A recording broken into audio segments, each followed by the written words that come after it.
Thank you for staying with us. It's time now to take a look at stories making headlines on the front page of Nigerian newspapers. And I begin with Nigerian News Direct.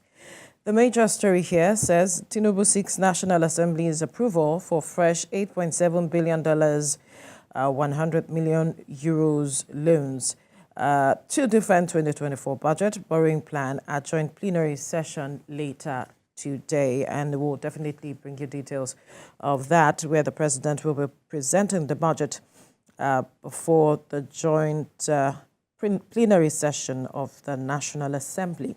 Another story here, Governor Abiodun rewards TASWED graduating students with 2 million cash gifts.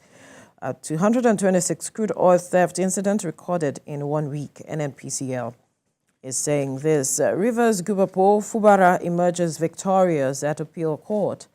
News Direct at 13. Our commitment to press freedom, accurate news, relentless.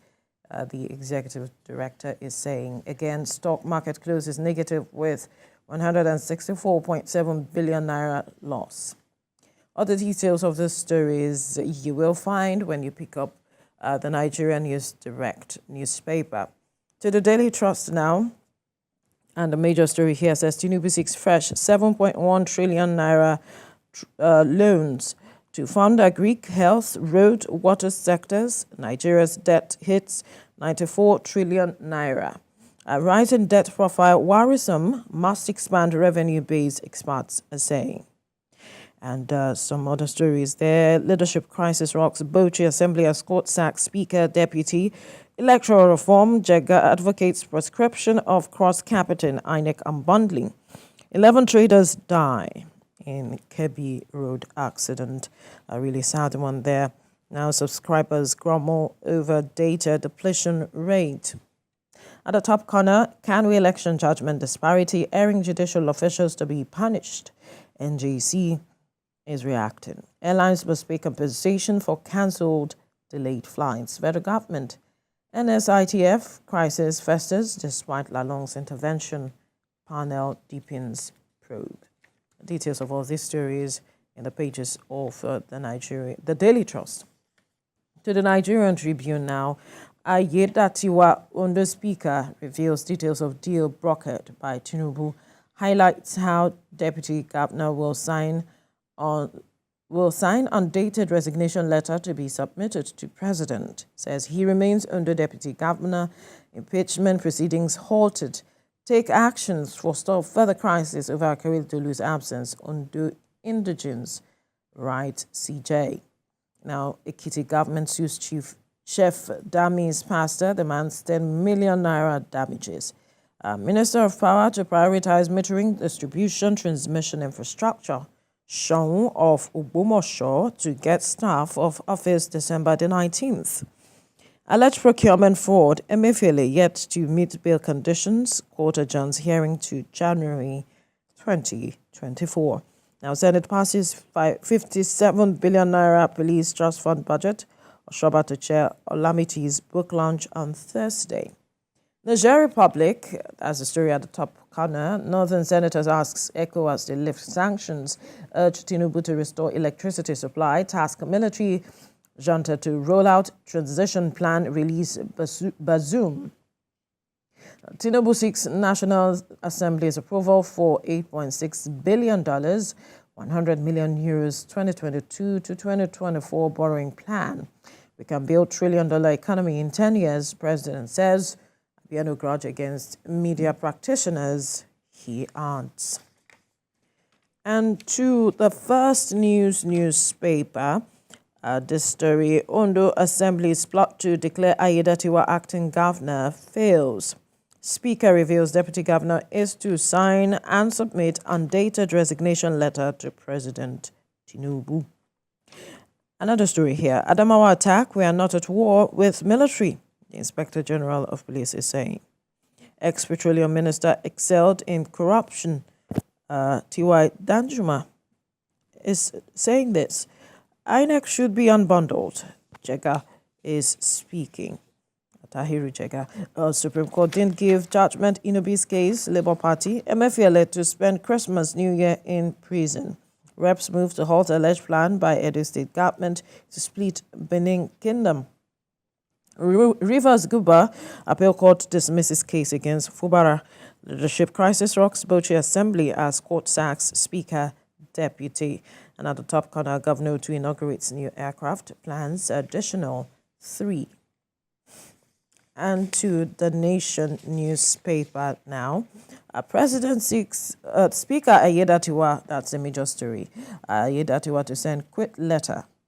And splashed on the front page here is Melekari, who has been returned as the Group Chief Executive Officer of the NNPCL. Two other stories, President seeks $8.6 billion, 100 million euros loans to improve livelihood. Fulfill $100 billion pledged on climate change, Tinubu tells US, EU. Emefiele yet to meet bail conditions back in prison. Obaseki should have consulted May on successor, says Shuaibu. Kemi. Next is the Leadership newspaper. The big story there remains on the controversy lingering following the delivery of the Court of Appeal judgment in the Kano governorship appeal. Well, now the paper says judge faces Judicial Council's wrath over clerical error. Sanctions said to be in line with self-cleansing process, that is. In the meantime, Governors Fubara, Aliu, and Kefas affirmed as Rivers, Sokoto, and Taraba state governors. Also, Nasarawa Speaker sacked. Of course, this is in the fallout of the appeal courts hearing, several election petitions. Other stories there, EFCC witnesses clear former governor of the central bank, Emefiele, of 1.2 billion naira fraud. Of course, the trial formally opened yesterday, and there's still more to come. But so far, this is what the paper is reporting. EFCC witnesses claim Emefiele of the billion naira fraud. Nasarawa State secures 3 mining licenses for gold and lithium. Nigeria resists demand for oil production cut. Regarding the late Professor Ben Wabueze, Ayoku Wayawu head burial committee. 18 IPOB members arrested over killing of DPO inspector as well. Northern senators want electricity restored in Niger Republic. Next is the Blueprint newspaper, still on the Kano Guba appeal. Judiciary will redeem own image, sanction airing officials as petitions flood CJN's office, and group uncovers plot to cause unrest in Kano metropolis. More stories on Blueprint. Anxiety as recapitalization fears grip banks. Tinubu seeks NAS approval for fresh $8.7 billion, £100 million loans as Senate passes 57 billion naira police trust fund budget. Beware of ATM swapping fraud, EFCC warns Nigerians. And this other story on COVID-19, reps query Water Resources Ministry over 25 million naira borehole. And next is Salient Times. Nigeria records 226 crude oil theft in 1 week, says NNPC. Nigeria records 226 cases of crude oil theft in 1 week. This is a revelation from the NNPCL. How I almost lost faith in women over Diezani's unbeaten record in corruption, former Defense Minister Tiwa Danjuma is saying. And another story, mother of 5, Rhoda Jetao, remains in prison 18 months after condemning lynching of Deborah Samuel in Sokoto State. Road Boy, formerly a member of P Square, tells his colleagues invest to avoid stories that touch.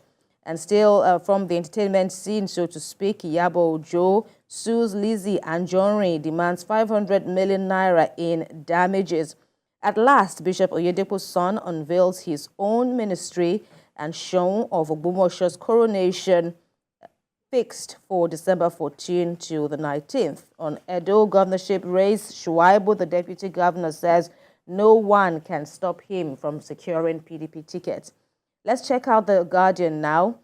The lead story reads, after $3 billion crude deal, additional warns against resource-backed debts. Additional warns against resource-backed debts. Former INEC chairman, Professor Jega, asked lawmakers to prescribe cross-carpeting by politicians. He also wants INEC unbundled.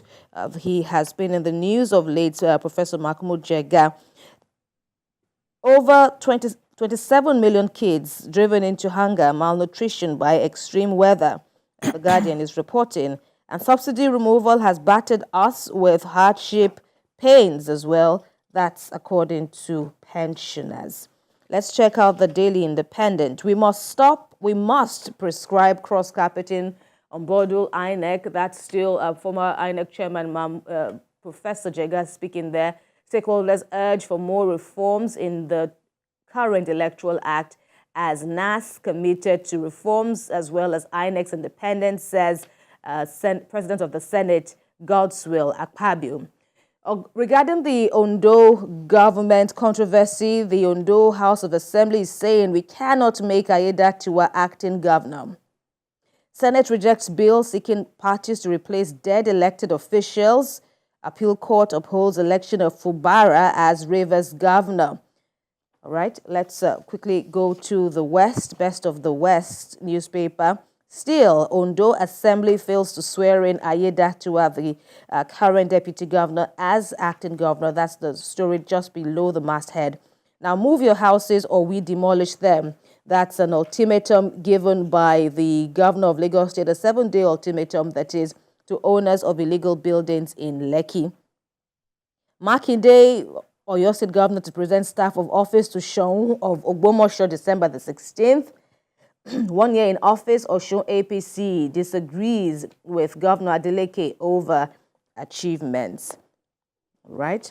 Finally is the Nature newspaper on climate change, COP28. President Tinubu to lead Nigeria's delegation to Dubai.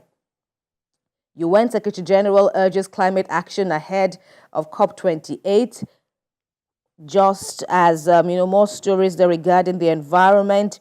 Former Governor Oyetola, who is now Minister, Oyetola saying, seeking Nigeria's election into the International Maritime Organization Council in 2025. In the meantime, U.S. President Biden will skip COP28 in Dubai, just as NIMET explains Nigeria's heavy rainfall in November. You can get all the details from all these newspapers. Veronica. Perhaps just quickly touch on these story developments coming out of Ondo with regards to the deputy governor. Recent developments showing one thought that with the president wading into the matter that the hatchet will be buried, things will move swiftly, smoothly, and quickly to addressing the situation. But just yesterday, we're getting details that the deputy governor was asked, as part of details from the meeting that held with the president, he was asked to write an undated resignation letter.